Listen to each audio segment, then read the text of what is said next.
Živijo, dobro še spet nazaj na moj kanal. Končno so nazaj spet videi, kjer vam povem, kateri so filmi meseca. Povejte mi dal spodaj, koliko ste bili navdušeni nad temi videi in koliko ste jih pogrešali v tem času, ker nazadnje sem ga po moje delala 1 leto nazaj. V glavnem, meseci filma julija. Ok, filmi meseca julija, dajmo kar začeti. Prvi film je Fantastic Four.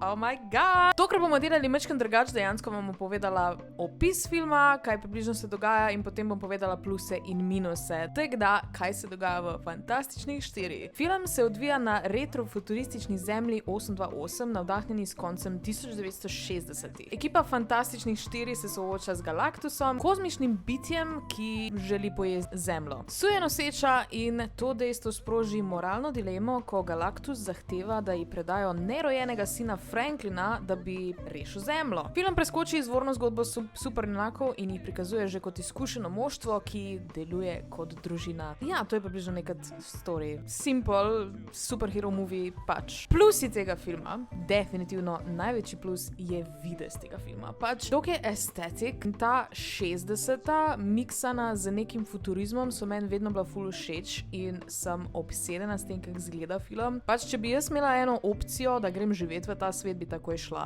Se mi zdi, da so dali dovolj elementov tega v film in to mi je bilo res všeč. Vsi seti izgledajo fenomenalno. Pedro je absolutely fantastic. Haha, štekaš. Ne bom komentirala tega zdaj, kaj je na TikToku, kako sta z Vanessa creepy, zaradi tega, ker to nima nobene veze z dejanskim filmom. Ampak v filmu pač izpadeta kot, ja, pač sta poročena. Čeprav se mi zdi, honestly, ona dva sta v resničnem življenju veliko bolj touchy-feely, kot sta pa v filmu. Kar je malo weird, ampak whatever, sem rekla, da ne bom tega komentirala. Tegaž pa ta zgodba morale, pač neke vrednote družbe, etična odgovornost superjunakov, kaj narediti, ko je treba rešiti svet, oziroma kako daleč bi šli superjunaki, da bi rešili svet, mi je sicer zanimiva pač za razmišljati, ampak honestly se mi zdi, da živimo v eni taki žalostni družbi, kjer večina ljudi itak noče več imeti otrok in posotek. Just give up the baby, pač just save the world. Like ne, pač it's not that simple, to je veliko bolj za razmisliti. Pač ne vem, če bi kera mama bila samo take my baby. Čeprav teoretično je pač bolj logično, zaradi tega, ker pač če samo dajo otroka, bojo s tem rešili svet. Če pa ne dajo otroka, bojo pa itak si umrli. V glavnem,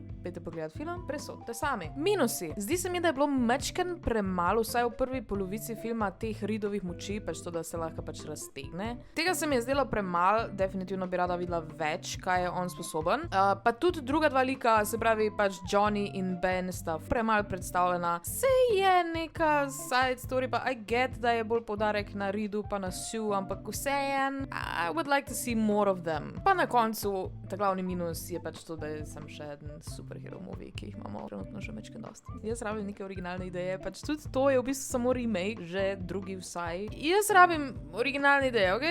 Jaz hočem neko dobro originalno Marvel idejo, ampak je zadnje, ne vem, koliko cajta ni. Čeprav se je lahko dejansko originalna, glede na to, da je vse po stripih narejeno. I guess not, pa also pa tudi pol neč ne sprejmemo. Ja, Marvel je kar zanimiva tema, tak da bom jaz na tej noti to zaključila. Gremo na naslednji film. Sneguljčica. Jaz sem res izbrala take filme, ki je največ drame okrog njih. Pač Sneguljčica je bila zdaj remakana in pač here's the story, če slučajno niste gledali pač originalne Sneguljčice.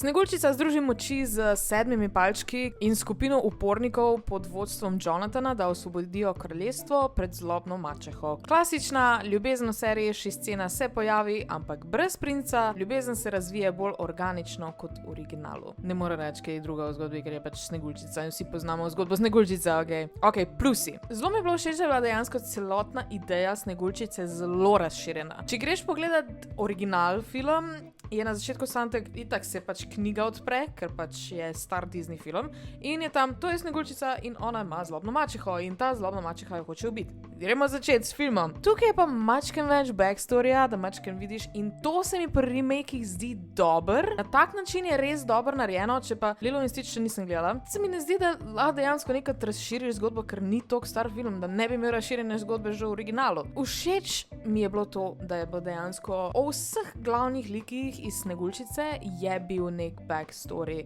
Celo o Dopiju. Dopi je definitivno plus tega filma. Tako je cute. Meni originalni risanki niti ni bil tok, tukaj je pa tako adorable. In drug plus je, da meni se zdijo palčki v tej Sneguljčici vrhunsko narejeni. Ni Uncanny Valley, tega je ponavadi pri CGI-ju, se mi zdi, da je boljš narejen, pa zabavni so. Pa tudi eno stvar sem opazila, ko je prišel Levji kralj, ta nova verzija, so vsi rekli, preveč so realistični, dajte jih malo bolj stilizirati. Dej so jih stilizirali, pač te palčke, in spet ni v redu zaradi tega, ker niso dosti realistični. Get a grip, v redu film je. Vizualno je v redu. Barve so noter, kostumi so, o tem ne bomo. Meni je bila načeloma obleka v Sneguljčici všeč, I don't know, ni sicer glih accurate, je pa cute. Pa iskreno, Rachel Ziegler, dajte gledati original Sneguljčico, ista je. It's not her bad acting, the character is literally just like her. Dobesedno, pač ista je. Všeč mi je bilo tudi to, da na koncu vse skupaj reši tudi poljub.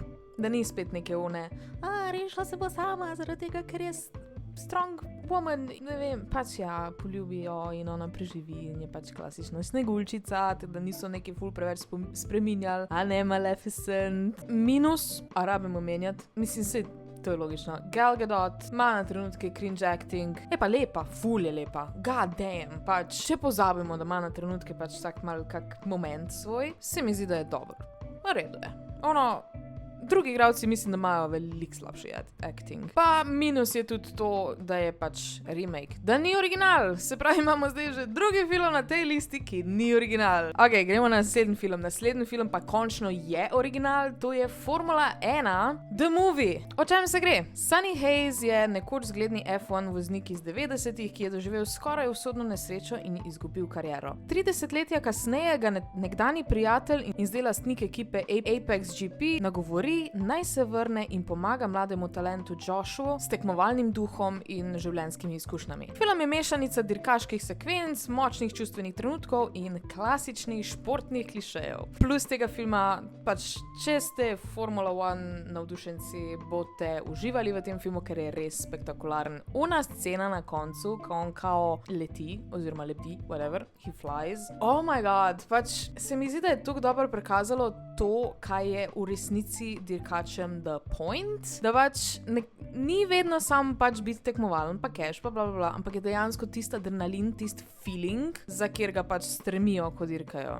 Hans Zimmer, bom reči, pač on trofi vse, kar naredi. Lej, muska je amazing in zelo dober sklada z dejanskim pač vibom filma. Jaz sem kar malo presenečena, da Hans Zimmer delal musko za Formula 1 film. Dinamika med Hayesom in Pierceom je pač, meni sta bila toliko cute, kak delujeta kot teammate in kak si v bistvu sta še vedno tekmovalna, ampak si po drugi strani tudi pomagata, ker velik del formule je v bistvu ta zelo kompleksen relationship, ki ga imajo teammate. Po eni strani tekmujejo drug z drugim, ampak po drugi strani morajo pa še vedno delati skupaj zato, da dobijo Constructors Points. To je bilo zelo dobro prikazano, in my opinion, vsaj za nekoga, ki pač je se ne zanima toliko fejst za formulo, ampak se vseeno malo zanima. Ja, minus je definitivno to, da če ste pač ogromen fan formule, vam ta film verjetno ne bo všeč, ker tudi dirkačem pa je ni in itak se danes folk pritožuje nad vsem. Ampak jaz sem tako rekla, formula je na koncu še vedno ful kompleksen šport in narediti nek dober film o tem, moraš pač vzeti si majčken kreativne svobode, da narediš nekaj malo bolj dramatično in gledljivo. Pač ja, ene stvari so, ki se v formuli dejansko ne morejo zgoditi. Jaz sem šla ta film gledati z mojim fotrom, ki dela na dirkališčih in pač je to njegovo življenje. In je tudi bil vmes pač tak, ne. Ne bom nikoli pozabila, ker je bila ona scena, ki gume menjajo in pač moj fotor je zadolžen za gume. Se oni tam napolno kregajo, tako zgubljajo sekunde in moj fotor je kar živčen rado in je bil kar, dajte že zamenjati gume. Točno ga vidim, kako on dejansko in real life at his job točno isto reagira. Pa recimo ena stvar, ki se ne more zgoditi, je to pač, da je Brad Pitt star 61 in dirka, ker večinoma grejo dirkači kar mladi v penzijo, let's be honest, tek že pri 40-ih. Ne vem, če bi on pri svojih letih dejansko lahko zdržal ta napor dirkanja. Je kar zahteven šport. Ok, zelo vmes računalnik se mi je slobo, tako da ne vem, kje sem ostala. Ja, še zadnja stvar, ki me dejansko motila na tem filmu, je pač edina ženska, ki se ukvarja z pač, kaj je ona, inženirka? V glavnem je v ekipi. Ona na koncu pač je ljubica od pač Sonja. In sem sam tak, že v osnovi ta film ne pesa Bechdel-ovega testa, kar je pač to, a se dve ženske pač pogovarjata med sabo, pa da ni o tipu. To me je zmotilo. Te znatek. Ženske, ki so v tem športu, so še vseeno respectable women in ni nujno, da so samo love interest. Gremo naprej. Zdaj se v bistvu povezuje tudi s tem, je serija na Netflixu Drive to Survive. Jaz sem zdaj govorila o 7. sezoni, zaradi tega, ker pač sem to pogledala, ki je o sezoni 2024. Kaj naj povem, pač na hiter je v bistvu dokumentarc o dogajanju v Formuli 1. Se pravi, vsako sezono grejo posebej in pač pokaže ene stvari, ki se dogajajo. In ne morem kaj druga reči, ker neke osnovne zgodbe ni, pač dokumentarc je o tem, kaj se dogaja. Plus je definitivno ta nek izviren pristop prek videodnevnikov, ki ga imajo vmes, oziroma preko vlogov, ki dajo pač nek tak edinstven pogled v življenje dirkačev. Zelo dobro se mi zdi, da pokaže neke konflikte v formuli, pa pač, da se mačke naučiš, kako vse skupaj deluje, ampak itak ta pravi fani Formule 1 bojo pač rekli, da je brez veze in da pač ni tako je v resnici. Ampak jaz imam rada dokumentarce, čeprav pač so vedno preveč dramatični, ker drugače, če ne bi bili, pač ne bi bili zanimivi in je treba vse vzeti mačken with a grain of salt, ker je pač dokumentarc narejen zato, da je gledljiv. Minusi, to, da so v spredju samo te glavne ekipe, Red Bull, McLaren, Ferrari, Mercedes, da pač ni tam manjših ekip in dejansko pač v njih ne predstavijo. Zdaj se mi zdi, da skozi serijo spoznaš pač ta glavnih 10 dirkačev, ostalih so pa pač tak, kot da jih ni. Bile so kritike tudi glede manipulativnih montaž, ki pač ustvarjajo neke zmišljene spore, ampak ja, več spet dokumentarcije, that's the point. Itak dan svemo, kako se snemajo reality šovi, it's the same thing. Mora biti fake, da veš kruha in iger pa te fore. Naslednji film je Hercules. Sem vzela en starejši film, risan film, zaradi tega, ker smo zadnjič iskala nekaj za gledati, pa smo pa to izbrala, ker jaz obožujem muziko iz Herculesa. O čem je?